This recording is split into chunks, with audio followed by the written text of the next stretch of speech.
sticker we're going to talk about this time is the T&C skate design sticker PRIMAL URGES. Right there, this one. I'm almost positive it would have been out or come out in like 1984 or 1985. I had this t-shirt. I don't remember when. It was before I started skateboarding. So it would have been like when I was 7 or 8 years old. It was drawn by Steve Nazar, who drew all the T&C Surf characters. There were these series of characters that he came up with. Joe Cool, Thriller Gorilla, this caveman guy. This sticker is clear. It has four colors? Black, yellow, brown, purple, peach. Five colors. 5-color stickers. That's expensive. T&C Surf company, like shirts and stickers and stuff, were insanely popular where I lived. There was a store in our town called Miller's Outpost that was like kind of the only store you could buy clothes at for like when you got new school clothes. And you went there and basically everything everyone in my school wore was T&C Surf or Maui and Sons or Billabong or Gotcha or like Body Glove. It was all surf wear. Now, no one surfed. No one in my school surfed. We weren't close to the beach, but for some reason, surf wear was the coolest thing for everyone to wear to school. So all the guys and some of the girls too were always in this T&C Surf stuff. That company's from Hawaii. It was started in the 70s, and it was just a surf shop that also made surfboards, and it got so popular they started making other stuff. The skateboards, I don't think they really had a team. They may have had like 1 or 2 riders, but it wasn't really a functioning skate team. It seems like it was just one of those companies that started making skateboards because skateboarding got really, really huge, and they just wanted to kind of be a part of it, you know? Which, hey, I'm not trying to talk shit on that. For whatever reason, I'm fascinated by the fact of how popular this design was, and Steve Nazar's character designs in general. Everyone wore them. You saw these stickers on everyone's notebook. These characters, for whatever reason, were so popular. And a lot of times when something gets popular like that, it's kind of like looked down upon because everyone has it. It's like cartoonish, basically. It looks like the Flintstones skateboarding. There's got to be something about an image or a drawing that so many people look at and they're like, that, I like that, that's cool. I want that, I want the sticker, I want the shirt. Everyone I've shown the sticker or they see the shirt, they're all like, oh, I had that shirt, and they all liked it. You look at it and you kind of wonder why. I think in art, certain things can be more popular than they necessarily are good.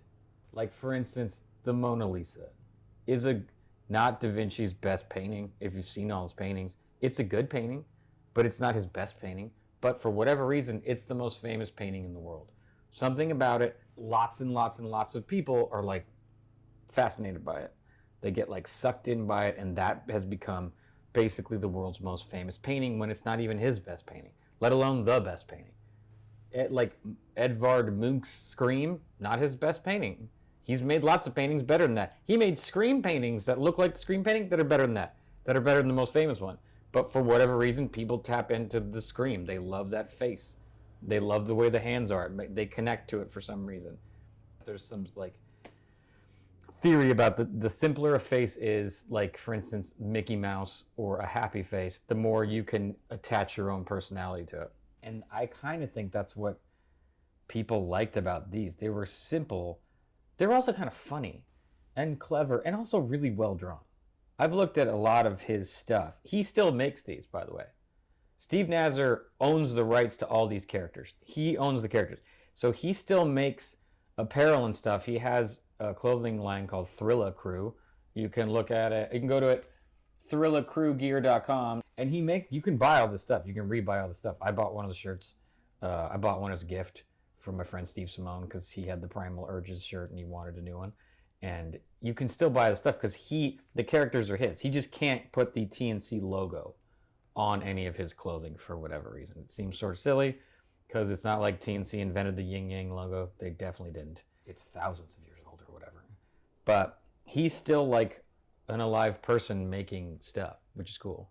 And his company, I like the shirts. They're cool. They're well made. I think they're made in Hawaii or whatever. They're easy to order, easy to find. They kind of run out. Like this design, the Primal Urges one, when it came out, it sold out quick, so I had to wait for it to come back out again to like rebuy it. But he's good.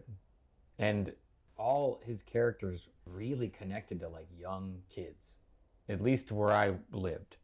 Like everyone liked that stuff. And I think it's really interesting when little characters like that catch on and everyone likes them. I think there's something about a character being kind of easy to draw. If you've ever seen the Kilroy character that used to show up during the war, World War I, World War II, soldiers used to draw this really simple character called Kilroy. Well, it later became Kilroy. It had different names, but eventually American soldiers in World War II would write, Kilroy was here. And it's this simple character with the face and the nose hangs over the ledge and the little hands. And you just like draw it at some point. If you're a person that draws, you draw the Kilroy character. Or that S. There's that S that's kind of like the Suzuki S that you all, in the 80s, everyone just drew it on their notebook. No one understands why. We just all drew it. They can't figure out who made up with it. Nope. They can't figure out who came up with it. It just is. It's just a thing that exists. And lots of people have drawn it over the years. And why? Why do we connect to something that simple? Is it because we can draw it, so then we feel like an artist? So anyone feels like an artist, and when you draw something simple, you're like, I just made a thing too, and you can do it. It makes you feel like you made something, like you drew something, and now you're one of these people who's an artist who has talent that is talked about like they're valuable and special. Everyone likes to feel special. I've never met anyone who didn't either like that they could draw or wish they could draw.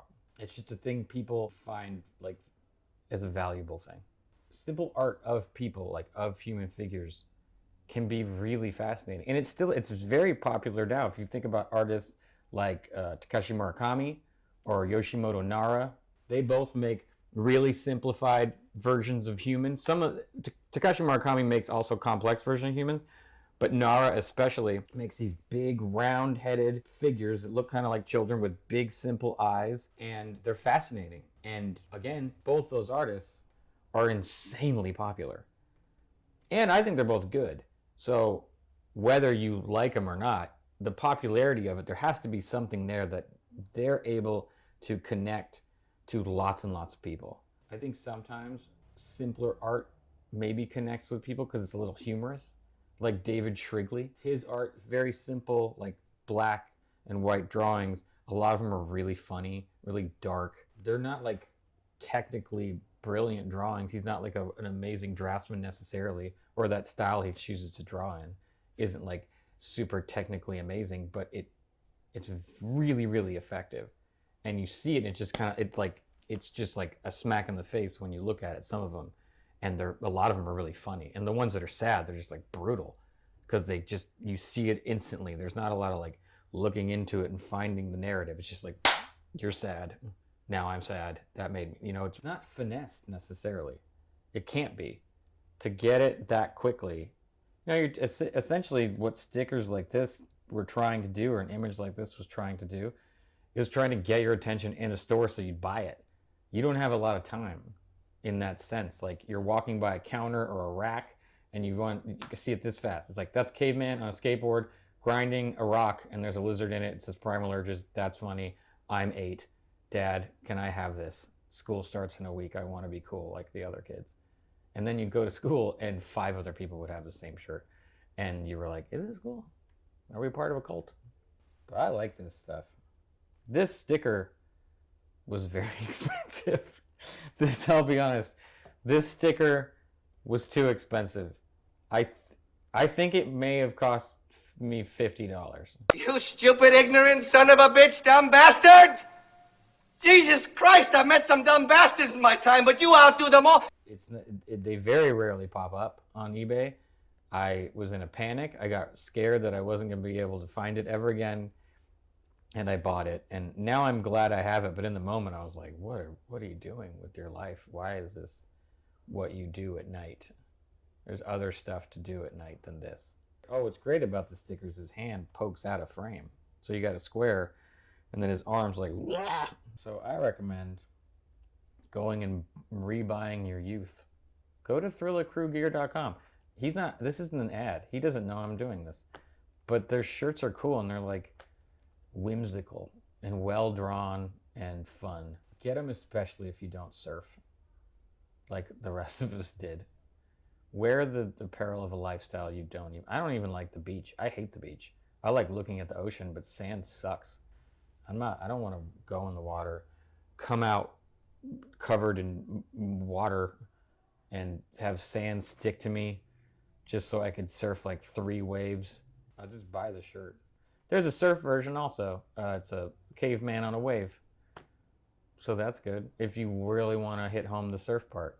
But I think the skate one's cooler. The idea of cavemen surfing doesn't seem accurate to me.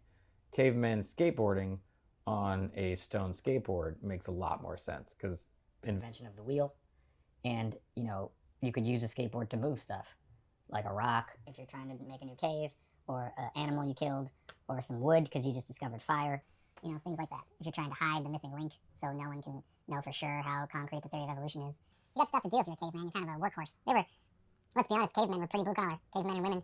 There was a lot they were workers, not a lot of scientists or philosophers. Just a lot of lifting things and moving things and eating and carving things and bank rocks and stuff. So I don't really buy the surf one. That seems silly to me. But this skateboard one makes perfect sense. And it rules. And I'm glad I have it. I wish it had been cheaper. But that is why this is one of my favorite stickers.